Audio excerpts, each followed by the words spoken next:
Hello. Hello! Hello! Hello. Hello! Você está com os críticos. E aí, galera, tudo bem com vocês? Mais uma entrevista especial aqui do Críticos. Hoje nós vamos receber um artista que dividiu a tela com outro artista para viver o mesmo personagem. Eu fico imaginando o grau de dificuldade que isso deve ter sido, principalmente porque esse personagem é o Lima Barreto. Então vamos falar com o Sidney Santiago Kwanza. Oi, Sidney, tudo bem, querido? Oi, Rogério, oi Se- todo mundo, tudo certinho. Seja bem-vindo ao Críticos. A gente está ouvindo uns passarinhos cantando ao fundo. Você não quer dar uma deixa? Onde você está? Você está num set agora, é isso? Eu tô num set, ó, eu Que tô num visual. set e hoje a locação é aqui na Ocupação 9 de Julho, em São Paulo, que é um espaço de muita luta, um espaço onde muitas famílias conseguiram, enfim, o direito pela moradia, e é um espaço que fomenta muita luta e muito debate em torno enfim, da democracia, da manutenção da democracia nesse momento, e também a agenda, né, da luta por moradia. Então hoje eu estou filmando aqui, e aí no Muito, intervalinho vim falar com vocês. muito bem, muito obrigado, então, pelo seu tempo. Eu sei que deve estar corrido aí. Eu queria, então, começar a falar sobre essas facetas do Sidney, que é ator, que é diretor de teatro e também militante. Eu queria que você pudesse dar uma palhinha dessa sua atividade. Você é jovem, mas pelo que eu vi, assim, pelo que eu li, extremamente ativo, não?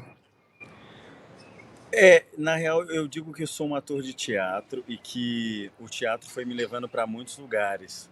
O teatro foi me levando para o cinema, o teatro me levou para a televisão, depois o teatro me formou um diretor, e também eu me formei um diretor na medida que existia uma carência muito grande em ter diretores negros e ter diretores negros que tivessem uma vivência com uma dramaturgia negra. E também o teatro me levou para a própria literatura, então eu escrevo textos e sou dramaturgo de algumas peças, então acho que o teatro é o culpado do meu círculo. Assim. Eu sempre digo que sou um ator de teatro, mas eu estou no cinema desde 2006, que foi quando eu fiz um filme chamado Os Doze Trabalhos, e de lá nunca mais parei, assim. Então nessa brincadeira já são quase 26 longas. E aí, Caramba. desses 26, 9 protagonistas, enfim. Então, também sou do cinema, um pouco. E foi pelo cinema, né, que eu cheguei até o Lima Duarte, olha, o Lima Barreto. Eu ia falar Lima Duarte, também é um grande ator, mas Lima Barreto é o caso. Lima Barreto, ao terceiro dia, é um drama denso, né, e muito rico, eu achei, justamente por essa, vamos chamar de brincadeira de trazer um Barreto jovem, um Lima Barreto velho e personagem, né, o Policarpo Quaresma, no caso, em cena. Então eu queria que você me apresentasse um pouquinho, assim, rapidamente. Eu já dei uma palhinha do que é, né, o Lima Barreto ao terceiro dia, e conta um pouquinho. São os 3 últimos dias dele, né, no manicômio, é isso? Esse filme, ele é um longa-metragem brasileiro dessa toada de longas que se tornaram longas depois de adaptações de peças de teatro do Luiz Alberto de Abreu. Uma peça que chama também Lima Barreto ao terceiro dia, que trata de um período de internação do Lima Barreto.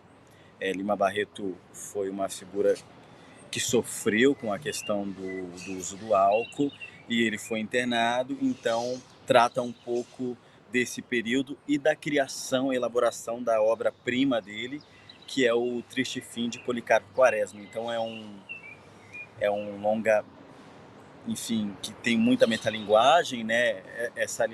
Essa medida que a gente acompanha esse personagem, que é o Lima Barreto, construindo aquilo que viria a ser os seus grandes personagens, que é a Ismênia, que é o próprio Policarpo, enfim, esse homem que tão bem retratou a sociedade brasileira daquela época e previu, né, tudo que nós estaremos passando ainda nos dias de hoje. Então o filme, ele é um convite, né, a você conhecer esse criador e suas criaturas também. E um militante, né? Militante Isso, da recém-instaurada República, né, no Brasil, século XIX. exatamente, um E, militante de uma literatura que fosse militante, né? Ele era um crítico de uma literatura que fosse contemplativa, que fosse apenas poética. Ele dizia que a arte dele e que a arte deveria se haver com as agruras e denunciar as agruras, as dificuldades do povo, a brutalidade da burguesia.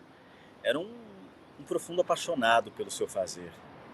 não, e não apenas pelo seu fazer, né? Pelo país, né? Sim, Porque isso, vamos, além de ser um conteúdo extremamente atual, nos conversa conosco hoje, né, às vésperas de uma eleição presidencial. Ele esteve à frente do seu tempo, pode ser chamado de um nacionalista, né? sim. Essa militância, essa crítica que ele tecia à República, então, ainda começando, e a gente sabe historicamente como é que a República surgiu, né? Não são atos cinematográficos, né? A República está instaurada, a gente sabe que as coisas vêm aos trancos e barrancos, mas eu acho que ele é um tremendo de um nacionalista. É isso, né? Militância, direitos civis ou direitos humanos e nacionalismo não são antagônicos em nenhum momento, não? O que você acha? Eu acho que quando a gente olha para o Lima Barreto, a gente tem a possibilidade de olhar para um brasileiro que sonhou um país e, na mesma medida que ele sonhava esse país, ele denunciou muito esse país. E foi um homem que deixou uma obra vasta, embora durante muito tempo ele não teve em vida o reconhecimento que ele mereceria ter, mas ele tem obras como O Triste Fim de Policarpo Quaresma, que ele fala sobretudo dessa necessidade que o brasileiro tem de importar as modas e as novidades europeias. Então ele falava sobre essa ideia, a gente precisa ter orgulho das nossas coisas, né? Valorizar o que é nosso. Aí você pega a Nova Califórnia, um conto dele, que é um conto clássico, onde ele vai para a alquimia e também denuncia um modus operandi que aparece depois de um determinado evento específico. E aí ele vai para as memórias do escrivão Isaías Caminha, onde ele faz uma literatura, um romance muito pautado na sua experiência de ser uma criança negra e das dificuldades que essa criança tem em chegar na cidade do Rio de Janeiro, se percebendo negra com todas as dificuldades. Então eu acho que o Lima Barreto, ele pode ser tido como um nacionalista, mas sobretudo como um idealista, alguém que sonhou e que viu as potências que esse país poderia ter, sabe? E que ainda, infelizmente, não vive essa potência, porque ainda não aprendeu a valorizar a sua diversidade, ainda não pagou a dívida com os indígenas, com os negros e com as outras minorias políticas, né? Então eu acho que o Lima Barreto, não é à toa que o título da obra da Lilian Moritz Schwartz é O Triste Visionário. Eu acho que ele continua ainda sendo esse grande visionário brasileiro, porque quando a gente lê profundamente a obra do Lima Barreto, tá tudo lá. Eu estou trabalhando agora num conto do Lima Barreto, onde ele fala sobre o orçamento secreto, que hoje nós sabemos que é o maior esquema de corrupção em nível planetário. Não foi enxertado tanto dinheiro como foi agora no orçamento secreto, né? Então, ele infelizmente ainda é um grande visionário, porque ele viu e previu as nossas grandes tragédias, né? As nossas derrocadas. Nós vivemos ainda como aquela população que vivia no início do século XX, sequestrada pelo estrangeirismo, né? Sequestrado ainda pelo um pensamento europeu, sequestrado pelo modus operandi que é colonial, infelizmente. Você diria que essa é um dos fatores que te atraiu a esse projeto? Porque eu vi, assim, como tudo, né? Todos esses projetos cinematográficos acabaram sendo postergados muito em função de pandemia, né? Quer dizer, o cinema nacional já tem problemas demais, né, em termos de orçamento e tudo mais, mas a pandemia também complicou. Esse fator lá atrás que te chamou a atenção, foi uma das coisas que te chamou a atenção para aceitar, para topar esse trabalho? É que existem muitas naturezas de atores no Brasil e normalmente eu sou ator que topo porque vivo muito do meu ofício, né? Então eu não sou um ator hoje que tem uma condição financeira de recusar trabalhos, né? A não ser quando fere muito a nossa moral, né? Claro. Então, para mim foi muito prazeroso fazer o Lima Barreto, porque quando eu estava na academia, eu estudei numa escola, a FESP, Faculdade de Sociologia e Política de São Paulo. Eu me lembro que no segundo período eu tinha uma tarefa e eu juntei Lima Barreto com um autor europeu e na época, eu estou falando ali de 2008, 2009, não existia um consenso, por exemplo, sobre a negritude do Lima Barreto. Então eu me lembro que eu tirei uma nota muito ruim nessa disciplina, porque a diretora não, a professora da disciplina, que era uma professora muito famosa de sociologia, ela disse: você errou nesse trabalho, ele não é um homem negro. Lima Barreto, ele é um moreno.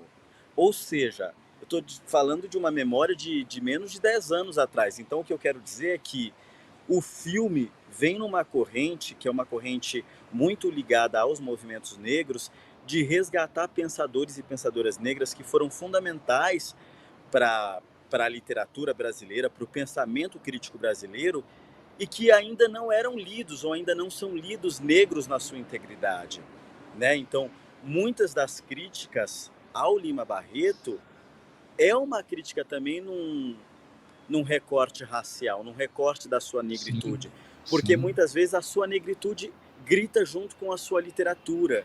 E a sua negritude não é estética, a sua negritude é ideológica. Então eu acho que o que me atraiu era a possibilidade de rever um personagem que lá quando eu era jovem, eu tentei cavar.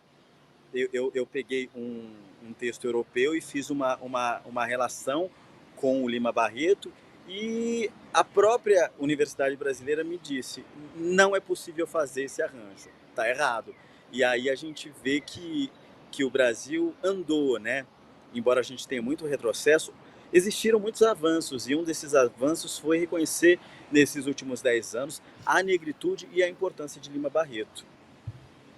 Que é um trabalho de formiguinha, né? Cá entre nós, né? Exatamente. Nunca vem, raramente vem de cima, para ser um pouquinho mais justo, raramente vem de cima para baixo. Tem que ser de baixo para cima, né? É a população que tem que se mexer de várias maneiras, inclusive através do voto, né? Através do pleito. Exatamente. Me chamou a atenção, né? Essa composição, quer dizer, você, o Luiz, que materializam o Lima Barreto, cada um numa fase, o Luiz Miranda, desculpa, e tá lá o personagem, tá lá o Policarpo, que obviamente ele é o que o papel aceita, né? O papel na hora que o Lima escreveu. Então, como é que foi o trabalho seu com o Luiz? Houve um acordo, houve conversa, estava tudo no roteiro, vocês trabalharam essa composição, porque vocês fazem personagens, claro, né, em momentos diferentes de vida, mas são a mesma pessoa. Como é que foi esse trabalho? Ó, Rogério, foi bem teatral nesse sentido.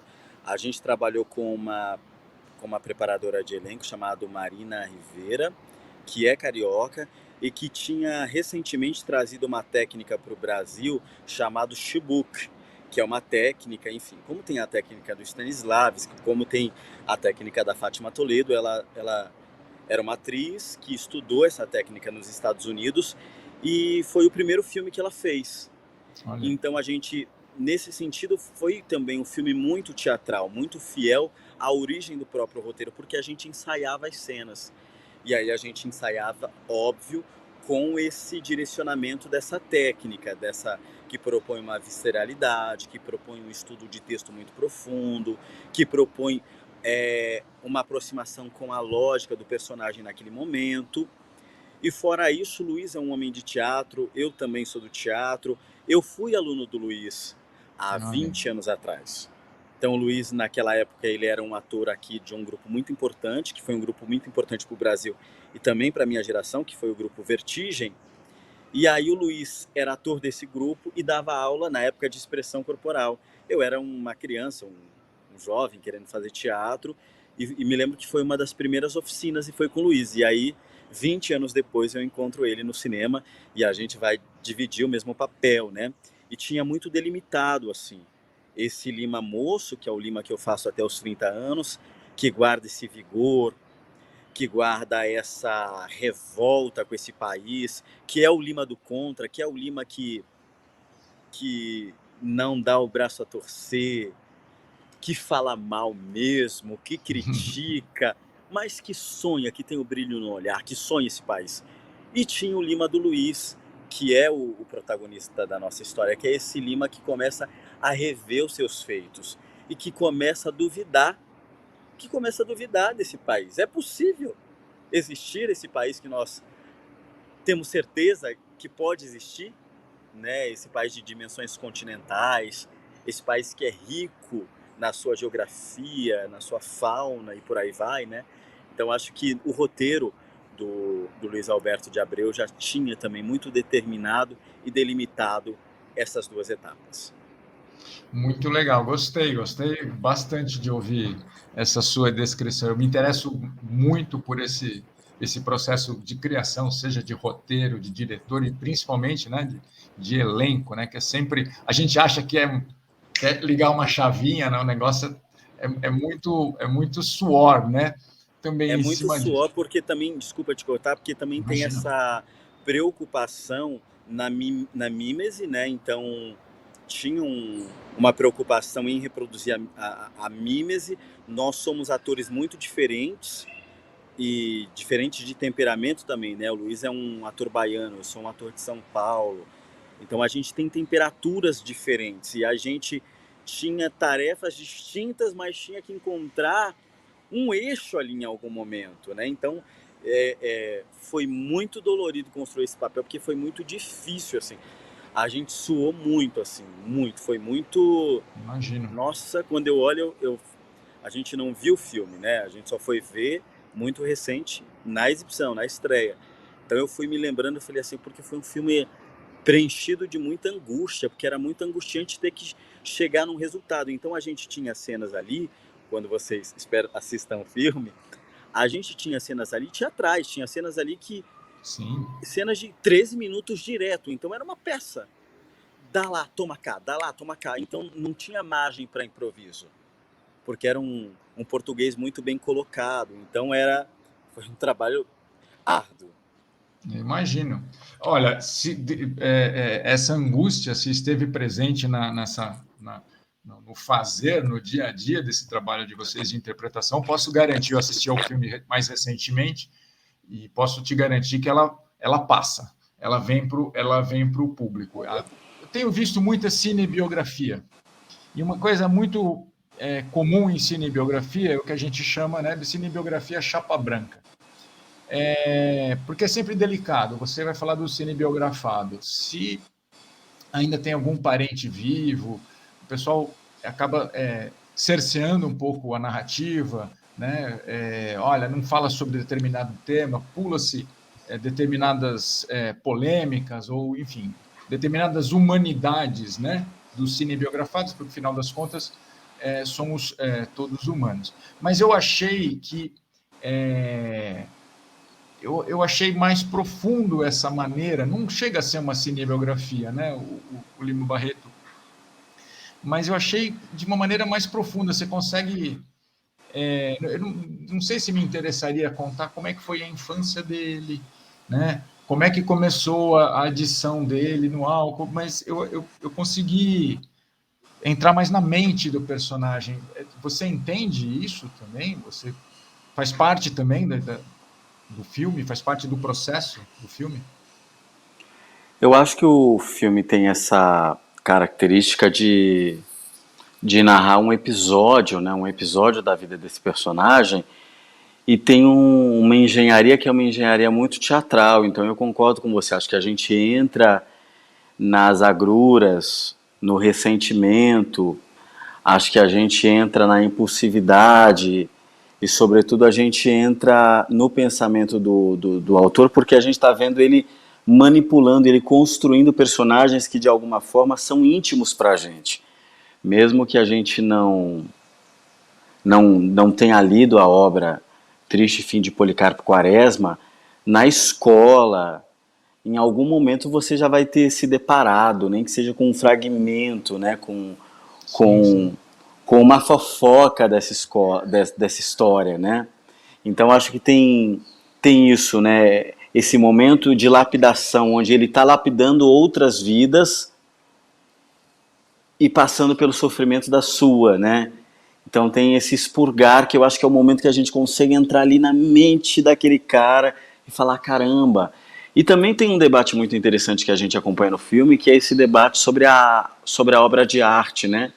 Sobre a abdicação da vida em prol daquilo que se acredita, que eu acho que é uma coisa que em algum momento, sendo artista ou não, a gente para pensar, caramba, o que eu estou fazendo da minha vida, né? Que são esses lugares mais existencialistas, mas que a gente se depara, né? A gente tem se deparado muito numa esfera individual, mas também numa esfera coletiva, né? Caramba, será que vale a pena mesmo lutar por esse país? Até que ponto a gente consegue ser ouvido vivenciando essa histeria toda que é viver no Brasil do século XXI? Então eu acho que tem uma manobra ali, que é uma manobra do roteiro, mas que também é uma manobra do que foi essa peça de teatro.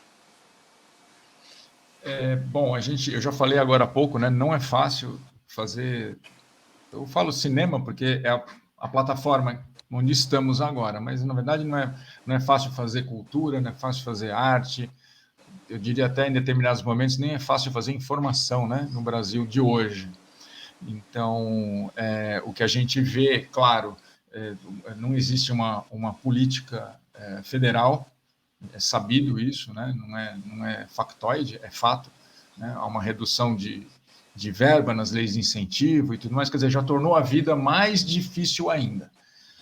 Em compensação, um conselho da própria administração federal é que quem quiser fazer cultura e arte, cinema, com temas que não coincidam com a linha da atual gestão federal, que faça do próprio bolso. E o que eu tenho visto é isso. Muito cineasta, muito realizador, bancando, fazendo das tripas coração, né, como se diz, para colocar a sua obra em tela. Eu vi muitos documentários nessa linha, e ao mesmo tempo são documentários combativos, né? São documentários críticos da situação. Tem vários que eu posso citar, posso até recomendar para você. E eu acho que essa é uma função, né, da arte, a função do artista. A maioria, né, deveria ser assim, creio eu. Você acha que é importante nesse momento essa resistência, essa insistência? A gente pode não estar falando com todo mundo, né? Pode estar falando mais especificamente com 50%, né? Perto de 50% da população. Mas enquanto a gente ainda estiver falando com alguém, é importante essa função? Olha, nesse momento eu diria que você foi o Lima Moço, você foi super otimista, né?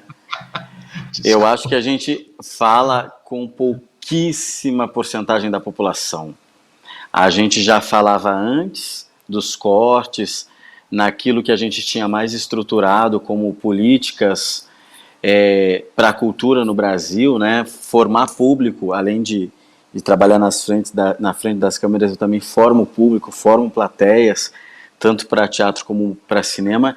É muito difícil, e nesse momento a gente vive uma derrocada, né? Que é um projeto de governo que não é só contra a cultura. Ele sedimenta um pensamento que diz: você tem que trabalhar e você tem que ter uma religião, no máximo neopentecostal. E aí é um governo que prega um desencantamento com a vida. Então prega uma ausência de solidariedade no seu bairro. É um governo que prega que um jornalismo que seja feito no Brasil diga que a cidade está violenta, então você não ocupa a cidade. É uma política de Estado que ela massacra o pobre porque ela proíbe e diminui os trens nos finais de semana para que a população não possa sair e frequentar a cidade. É uma política de Estado que diz que a polícia tem o direito de violentar a juventude, sobretudo a juventude pobre e negra. Então a gente vive um processo de necropolítica. A gente vive um desencantamento do mundo. E aí, nesse momento, a arte ela surge como uma possibilidade quase que remota de enfrentamento a isso. Porque para a arte enfrentar, a gente precisa ter outros segmentos que formam a cultura também em base de enfrentamento. A gente precisa de uma educação forte. Então a gente precisa que os professores nas escolas consigam dizer para os alunos que é importante o cinema. A gente precisa ter, no mínimo, uma economia aquecida para que ir ao cinema possa ser uma realidade, mas não é uma realidade.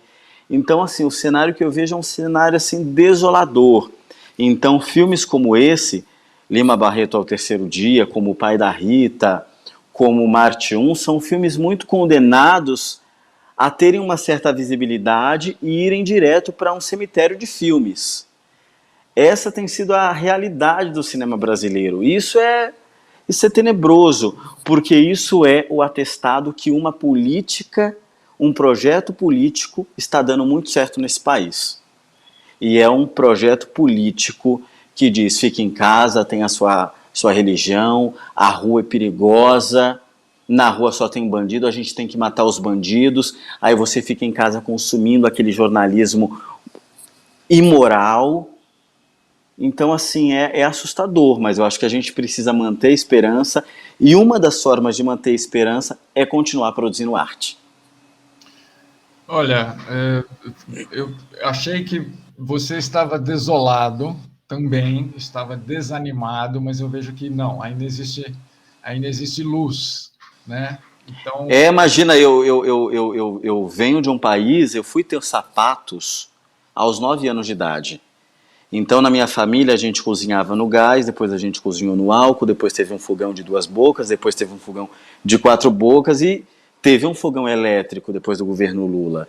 Então, eu conheço e eu venho de uma realidade muito profunda desse país. E a gente, embora essa realidade é muito íntima a mim, a gente precisa lutar para que essa realidade não volte a ser íntima da maioria dos brasileiros, porque ela já é.